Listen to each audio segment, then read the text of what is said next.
s'exprimer.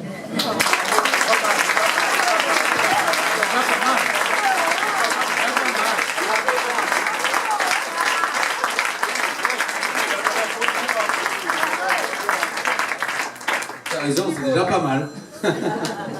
Bien. Il y a toujours une bonne raison pour ne pas faire de réunion militante. Il peut y avoir des problèmes d'agenda, il peut y avoir des matchs de football, il peut y avoir des embouteillages, il peut y avoir la venue d'un ministre. Plein de raisons. Et si on écoute ces raisons, on ne voit jamais les militants, sauf pendant les campagnes électorales. Et avec Laure Agnès, avec les élus qui sont là, qui nous entourent, dont je veux dire combien leur présence ce soir nous touche énormément, parce qu'eux aussi ils ont des emplois du temps compliqués. On ne veut pas vous voir que pendant les campagnes électorales. On veut vivre notre vie politique au fil des jours et des semaines, ensemble, continuellement, dans un échange entre vous et nous, qui soit journalier. C'est la raison pour laquelle on a décidé d'organiser cette réunion ce soir, et d'en organiser chaque mois dans les 6e et 8e arrondissements. Alors, parfois ça sera ici, parfois ça sera à l'Équinoxe pour se rapprocher des nombreux militants du littoral sud, parfois ça sera à la permanence de la rue Paradis, parfois ailleurs. En même temps, avec ma suppléante préférée, nouvelle maire des 4e et 5e arrondissements, Marine Pescarino.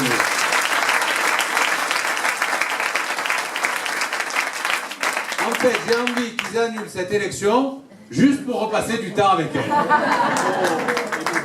Avec Marine, on va continuer à organiser chaque mois une réunion à la Fédération rue Sainte-Cécile pour la 5e circonscription des Bouches-du-Rhône. Bref, faire vivre une force militante importante pour qu'on sache où on va ensemble pour les futures échéances électorales. Alors on a décidé de le faire ensemble avec Laure Agnès, parce que dans les 6e et 8e arrondissements, on est une équipe qui est menée par Jean-Claude Gaudin, avec Martine Vassal qui préside le département. Ils ont leurs obligations et c'est à nous d'assumer la vie militante sur le terrain au fil des jours avec vous. Alors j'avais envie moi aussi ce soir de saluer, non pas de resaluer les personnalités qui l'ont déjà été et que nous remercions de leur présence, mais d'autres personnalités qui sont dans la salle, qui ne sont pas forcément élus, mais dont la présence nous touche beaucoup parce qu'ils ont des rôles institutionnels ou économiques et ils viennent ici à titre individuel, mais leur présence est importante pour montrer qu'il n'y a pas que la politique, que c'est une union entre les élus et les forces de la société civile de cette ville pour la développer, pour la projeter vers l'avenir. Alors il y a les présidents et les présidentes de comités d'intérêt de quartier, de la Pointe-Rouge, de la Madrague-Montredon, les représentants de Callelongue, de Vauban, de Liotto, de Rome, de préfecture, la famille Béza, d'Égoude, et d'autres encore peut-être que j'oublie, mais je veux dire là aussi que la présence des présidents de CQ c'est important pour nous, parce que ça veut dire que notre boulot d'élus de terrain, on le fait sérieusement, et que leur reconnaissance en venant ici, c'est ça que ça veut dire. On ne réussit pas tout, on ne résout pas tous les problèmes, mais on travaille sérieusement et on est à leur écoute. Je voudrais remercier aussi Serge Noyel, qui est le patron du théâtre Nono, formidable structure culturelle, le quartier sud de Marseille. Je voudrais remercier le président de l'Union nautique de la Madrague, mon ami Jean-Marc Racolissi. Je voudrais remercier une élue d'Aix-en-Provence, mon ami Irène Maloza, qui est également conseillère métropolitaine, qui habite dans le 6e arrondissement désormais, qui est présente. Et puis aussi quelques militants qui ne sont pas des 6e et 8e arrondissements, mais qui sont venus des 4e et 5e arrondissements, et leur dire combien tout ce qu'ils ont fait pour moi, je ne l'oublierai jamais. Alors, j'avais envie moi aussi de faire un petit bilan de la politique nationale et locale. La politique nationale, je suis stupéfait d'entendre un certain nombre de responsables politiques de la droite et du centre gloser sur le fait de savoir s'il faut être constructif, opposant, participatif, coopératif. Ouais, c'est vraiment des débats dont on a le secret en France et qui n'ont strictement aucun intérêt. qu'on soit de droite, de gauche, du centre ou d'ailleurs. La seule chose qui doit nous guider, c'est l'intérêt général, l'intérêt du pays. Et être fidèle à nos convictions. Alors de deux choses l'une. Si le président de la République, son gouvernement et sa majorité parlementaire un peu comme ça, là. J'allais utiliser un terme désagréable et je ne veux pas. Soit ils font des choses qui nous semblent aller dans l'intérêt du pays et on les soutient. Soit ils font des choses qui nous paraissent contraires à l'intérêt du pays, non conformes à ce que sont nos convictions, et on s'y oppose, on les combat. Et quoi qu'il en soit, nous on fait un travail de réorganisation, de réflexion, pour préparer l'alternance, parce que l'alternance, elle viendra un jour.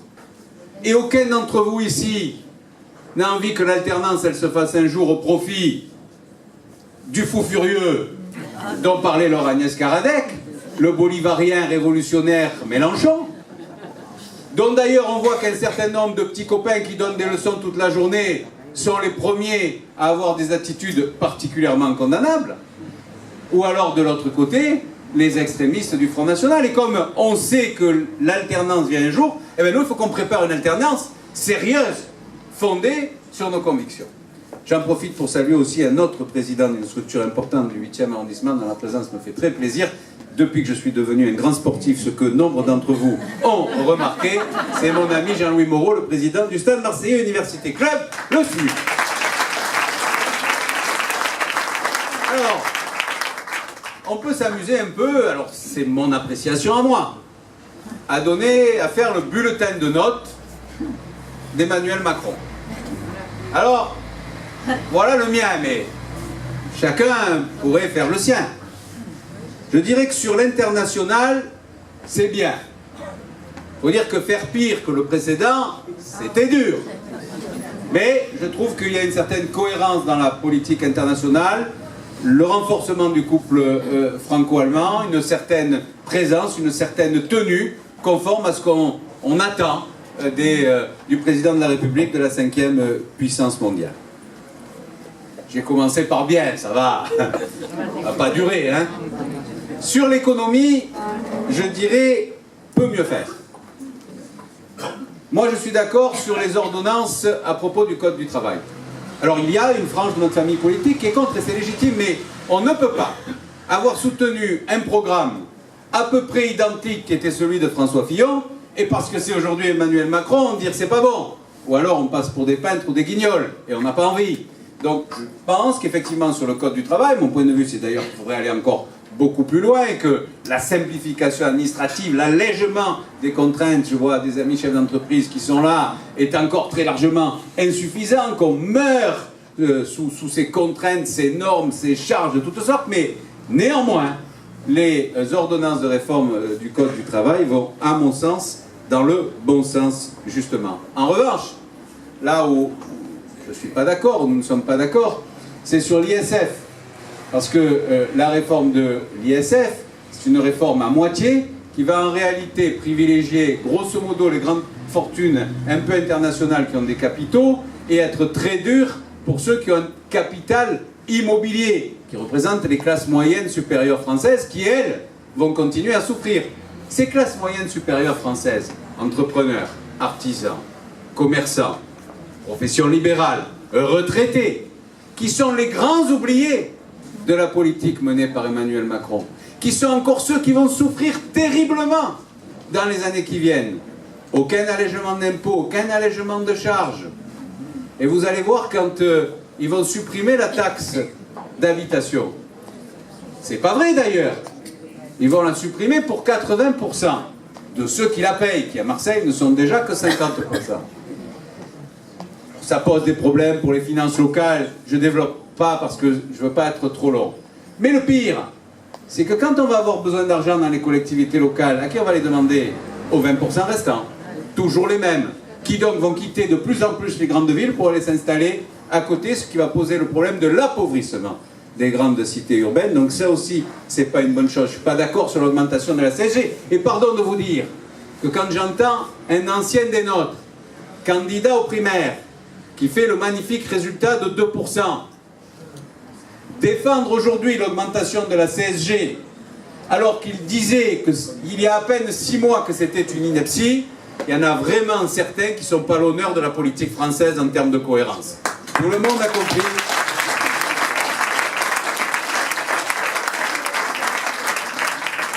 De qui je voulais parler. Donc sur l'économie, peut mieux faire. Sur l'éducation nationale, je dirais volontaire, avec un bon ministre, mais le chantier est immense. Et si on entend ce qu'a dit un principal de collège des quartiers nord de Marseille qui a été en poste ici pendant 30 ans, on a de quoi s'inquiéter.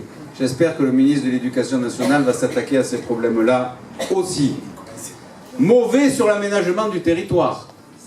Mépris total pour les élus locaux, c'est ce qu'a dit Laure Agnès tout à l'heure. Évidemment, ceux qui dirigent aujourd'hui, ils n'ont jamais été élus avant. Alors ils ont le mépris des élites passées par les grandes écoles pour ceux qui ont été les élus du suffrage universel. Sauf que nous, on sait ce que c'est. On sait les difficultés sur le terrain. Et aujourd'hui, on est en train d'assister à une recentralisation larvée au profit des technocrates de l'État central sortis de l'ENA. Alors ça, pour l'instant, ça a l'air de plaire aux médias. Je ne suis pas sûr qu'à terme, ce soit bon pour le pays. Je suis même tout à fait sûr du contraire. Très faible sur la sécurité. On n'entend pas de mesures fortes, nécessaires, indispensables pour renforcer la sécurité des Français. Nous l'avons malheureusement, douloureusement vécu à Marseille. Si on ne prend pas le taureau par les cornes dans ce domaine-là, on va au-devant de nouveaux problèmes. La question n'est pas de savoir si on aura ces problèmes, la question c'est de savoir quand et où. Et c'est la responsabilité du président de la République et de son gouvernement de prendre des mesures fortes pour protéger les Français. J'ai eu l'occasion de le dire déjà à plusieurs reprises dans d'autres réunions. J'ai une formation d'avocat, je suis le premier à être attaché aux libertés individuelles. Mais quand c'est ma peau qui est en jeu, j'adapte mes principes. Et aujourd'hui, c'est notre peau qui est en jeu. Et en conséquence, il faut adapter nos principes. Il faut protéger les Français, y compris en prenant des mesures plus dures, plus fermes, parce qu'on ne va pas se laisser bouffer. Je crois que c'est la responsabilité d'Emmanuel Macron de faire cet effort-là pour les Français.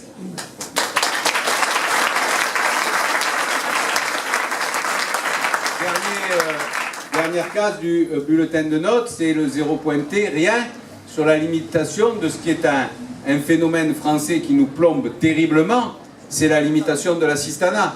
On a tous des exemples, les uns et les autres, de ce qui a été appelé, peut-être improprement, peut-être un peu durement par Laurent Wauquiez, un cancer français, mais on ne pourra pas continuer avec un assistanat généralisé. Je suis le premier, je l'ai dit dans un certain nombre d'apéritifs à domicile pendant la campagne législative, moi je suis le premier à soutenir la solidarité. La solidarité, ce beau mot qui est une valeur de droite, issue du programme du Conseil national de la résistance, est mise en œuvre par le général de Gaulle à partir de 1945 avec la création de la sécurité sociale. Mais la solidarité, ça veut dire aider celui qui en a vraiment besoin. Ça veut dire donner à celui qui en a vraiment besoin. Ici, on est tous d'accord pour payer nos impôts, voire même un peu plus. Si c'est pour augmenter la retraite des femmes seules qui ont moins de 800 €. Si c'est pour aider les couples qui ont un enfant en situation de handicap et qui ne s'en sortent pas. Si c'est pour s'attaquer vraiment au problème de la dépendance avec ce qu'on appelle maintenant le 5e âge et autres. Mais par contre, de voir des armées, des hordes de profiteurs continuer à vivre sur ces ressources de l'assistanat, ça nous est absolument insupportable et ce n'est pas tenable à terme.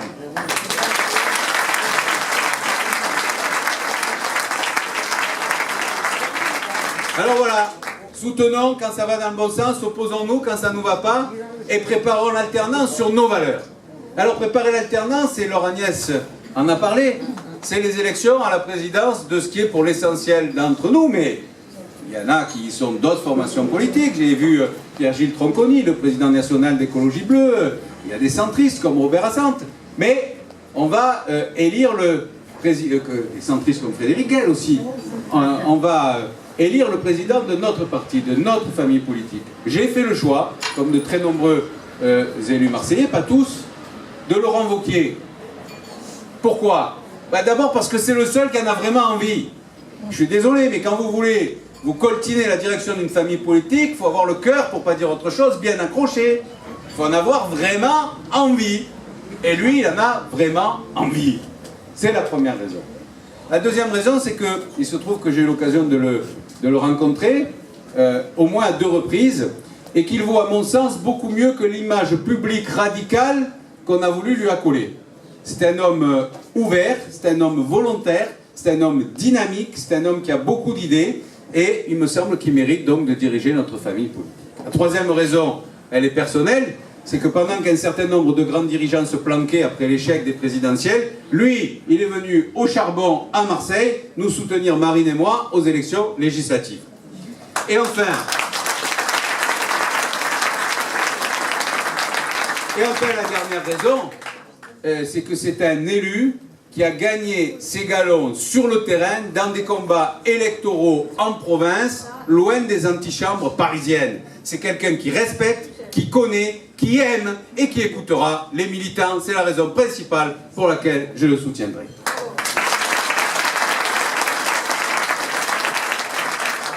Et par-dessus tout, après cette élection, qui verra la victoire de Laurent Wauquiez, par-dessus tout, après cette élection, ce qui compte, c'est l'union.